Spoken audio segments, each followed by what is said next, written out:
आज हम बात करेंगे HbA1c टेस्ट के बारे में, जिसको हम यूजुअली शुगर टेस्ट के नाम से भी जानते हैं। साथ ही बात करेंगे ये टेस्ट हमें किस मकसद के लिए करवाना चाहिए। साथ ही ये बात करेंगे ये टेस्ट हमें कब करवाना चाहिए। इसी के साथ इसकी टेस्ट की वैल्यूज़ के बारे में जानने की कोशिश करेंगे। ये जानने की कोशिश करेंगे कि अगर इसकी वैल्यूज़ कम आ जाएँ तो कौन कौन सी डिजीज़, कौन कौन सी बीमारियाँ हो सकती हैं। साथ ही ये बात जानने की कोशिश करेंगे कि अगर इसकी वैल्यूज़ ज़्यादा हो जाएँ तो हमें कौन कौन सी बीमारियाँ हो सकती हैं।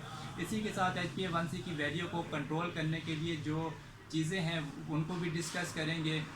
सबसे पहले बात कर लेते हैं HbA1c टेस्ट होता क्या है।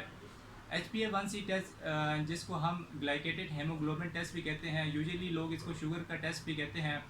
इससे हम ये मालूम करते हैं कि बॉडी के अंदर ग्लाइकेटेड हीमोग्लोबिन की अमाउंट कितनी है, यानी हमारे जिस्म के अंदर ग्लाइकेटेड हेमोग्लोबिन की मिकदार कितनी है। अब ये देख लेते हैं कि ग्लाइकेटेड हेमोग्लोबिन कब बनता है। हमारे जिस्म के अंदर रेड ब्लड सेल्स हैं जो सुर्ख खून के खुलिए हैं, जब उनके साथ ग्लूकोज अटैच हो जाता है तब RBC यानी रेड ब्लड सेल की सरफेस के ऊपर हमें ग्लाइकेटेड हेमोग्लोबिन मिलता है। अभी इसी के साथ बात कर लेते हैं कि HbA1c टेस्ट से हमें ये मालूम कर सकते हैं कि 3 महीने पहले हमारे बॉडी के अंदर शुगर लेवल क्या था। इसी के साथ अब ये बात कर लेते हैं कि इस टेस्ट को करवाने का पर्पज़ क्या है, इस टेस्ट को करवाने का मकसद क्या है। सबसे पहले तो ये है कि इस टेस्ट को करवाने का मकसद ये है कि हमने ये चेक करना है कि बंदे को आया डायबिटीज़ तो नहीं है, या डायबिटीज़ के बारे में चेक करेंगे, या इससे ये पता चलता है कि बंदा प्री डायबिटीज़ में तो की कैटेगरी में तो नहीं है।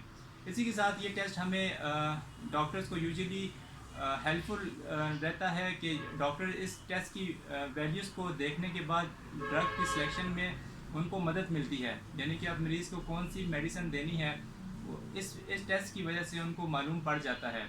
उसी के साथ आप बात कर लेते हैं कि ये टेस्ट हमें कब करवाना चाहिए।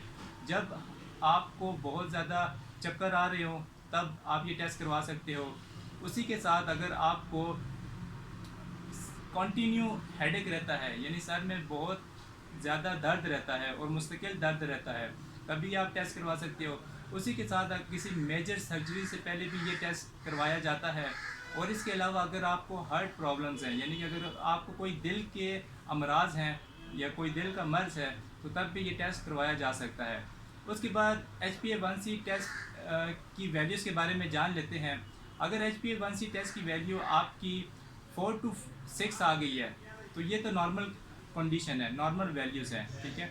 लेकिन अगर आपकी वैल्यू 7 to 8 आ गई है, 7 to 8% आ गई है, तब आप प्री डायबिटिक कैटेगरी में आते हैं, यानी आपको शुगर हुई नहीं है लेकिन शुगर होने वाली है। लेकिन अगर आपकी वैल्यू 8 to 9 आ जाती है या इससे ज़्यादा आ जाती है तो फिर आप हाईली डायबिटिक कैटेगरी के अंदर आते हो।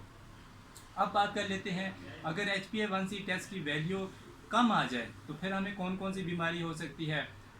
अगर HbA1c की वैल्यू हमारी 4% से कम आ रही है, एक तो हेमोलिटिक एनीमिया के अंदर ये हो सकता है। उसके अलावा क्रोनिक ब्लड लॉस के अंदर हो सकता है, जैसे एक्सीडेंट वगैरह में हो जाता है। उसके अलावा अगर किडनी का क्रोनिक फेलियर है, ठीक है, यानी क्रोनिक रीनल फेलियर है, तो उसके अंदर भी आपकी ये HbA1c की वैल्यू डिक्रीज़ लेवल पे आ सकती है। उसके अलावा अगर प्रेगनेंसी के दौरान टेस्ट होते हैं जिनमें HbA1c की वैल्यू कम आ सकती है। अब बात कर लेते हैं HbA1c की वैल्यू अगर इंक्रीज़ आएगी यानी ज़्यादा आएगी तो उसमें कौन कौन सी डिजीज़ हो सकती हैं। जैसा कि मैंने बताया कि 7 to 8 अगर आएगी आपकी वैल्यू तो वो फिर आप प्री डायबिटिक कैटेगरी के अंदर आते हो। और इसी के साथ अगर 8 to 9 आएगी या से अबव आएगी तो आप हाईली डायबिटिक हो।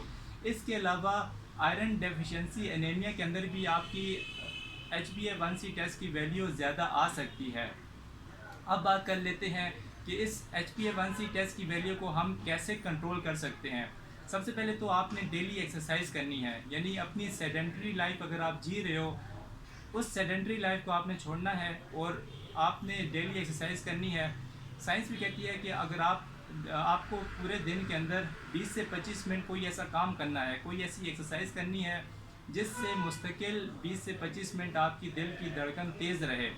इसी के साथ आपने शुगर इनटेक को कंट्रोल करना है। एक तो आपने अवेयरनेस हासिल करनी है कि शुगर शुगर किन चीज़ों में होती है, ठीक है। एक तो आपने कार्बोहाइड्रेट्स को के बारे में अवेयरनेस हासिल करनी है, कार्बोहाइड्रेट वाली डाइट आपने नहीं खानी। उसी के साथ आपने ये चीज़ें मालूम करनी है कि किन चीज़ों के अंदर कौन सी कार्बोहाइड्रेट हैं, यानी ग्लूकोज है, फ्रुक्टोज है, सुक्रोज है, गलेक्टोज है, और ये मालूम करना है कि कौन से शुगर, कौन सी कार्बोहाइड्रेट हमारे ब्लड ग्लूकोज लेवल को इंक्रीज़ कर देती है, कौन सी ज़्यादा करती है, कौन सी कम करती है। इन सब चीज़ों के बारे में आपने अवेयरनेस हासिल करनी है। उसी के साथ आपने प्रोटीन डाइट लेनी है और साथ में फाइबर रिच डाइट लेनी है। और उसी के साथ आपने अपने आप को रेगुलर मॉनिटर करना है